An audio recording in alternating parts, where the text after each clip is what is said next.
এবং সবচেয়ে ভয়ঙ্কর ব্যাপার হচ্ছে আপনি যখন কারোর উপর জুলুম করেন, ওই মাজলুম আর আল্লাহর মাঝখানে কোনো ফারাক থাকে না। আল্লাহ ওই ফারাকের পর্দা উঠায় নেয়, দোয়া করলেই ওটা আরশে যেয়ে কবুল হয়ে যায়। খবরদার, মজলুমের কান্না কখনো বৃথা যায় না। জীবনের কোনো না কোনো সময়ে এর প্রায়শ্চিত্ত আপনাকে করতে হবে। জীবনের কোনো না কোনো সময়ে এর প্রায়শ্চিত্ত করে আপনাকে মরতে হবে। বদদোয়া করছে, ডাইরেক্ট কবুল।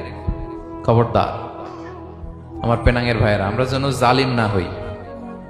In it's any form, operation in it's any form, যেই কোনো ভাবে, যেই কোনো ক্ষেত্রে, যেই কোনো ধরনের হইতে পারে জুলুম। কাউকে আপনি ছোট্ট কোনো কাজে ঠকালেন, বন্টন নীতিতে ঠকালেন, হ্যাঁ, জমি মেরে দিয়ে ঠকালেন, আমানত মেরে দিয়ে ঠকালেন, ইন ইটস এনি ফর্ম যদি জুলুম করে থাকেন, খবরদার, মজলুমের কান্না কখনো বৃথা যায় না।